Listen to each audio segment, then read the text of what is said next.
விஜயகாந்த் நடிப்பில் பட்டி தொட்டி எங்கும் வெற்றி பெற்ற கேப்டன் பிரபாகரன் திரைப்படம் 34 ஆண்டுகளுக்கு பிறகு ரீரிலீஸ் செய்யப்படுவதால் ரசிகர்கள் உற்சாகமடைந்துள்ளனர்.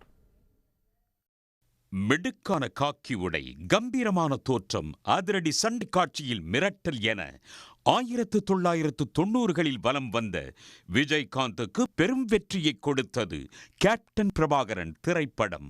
விஜயகாந்த் நடிப்பில் 100வது திரைப்படமாக வெளிவந்து ரசிகர்களை கொண்டாட வைத்த இப்படத்துக்கு பிறகு அவர் கேப்டன் விஜயகாந்த் என அழைக்கப்பட்டார். இந்நிலையில் விஜயகாந்தின் பிறந்த நாளை ஒட்டி ஆகஸ்ட் 22ஆம் தேதி இப்படம் மீண்டும் வெளியாக உள்ளதாக அறிவிக்கப்பட்டுள்ளது.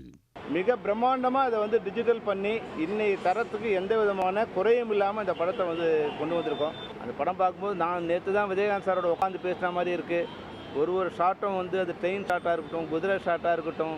கேப்டன் பிரபாகரன் திரைப்படத்தின் மூலம் அறிமுகமான மன்சூர் அலிகானின் நடிப்பும் இளையராஜா இசையில் வெளிவந்த பாடல்கள், பின்னணி இசையும் இன்றளவும் ரசிகர்களை கொண்டாட வைக்கிறது. 1991ஆம் ஆண்டு பிலிமில் எடுக்கப்பட்ட கேப்டன் பிரபாகரன் திரைப்படம் தற்போது டிஜிட்டலில் தரம் உயர்த்தப்பட்டு மீண்டும் ரீரிலீஸ் ஆவதால் ரசிகர்கள் உற்சாகமடைந்துள்ளனர். உடனுக்குடன் செய்திகளை தெரிந்து கொள்ள சன் நியூஸ் பெல் ஐகானை கிளிக் பண்ணுங்க.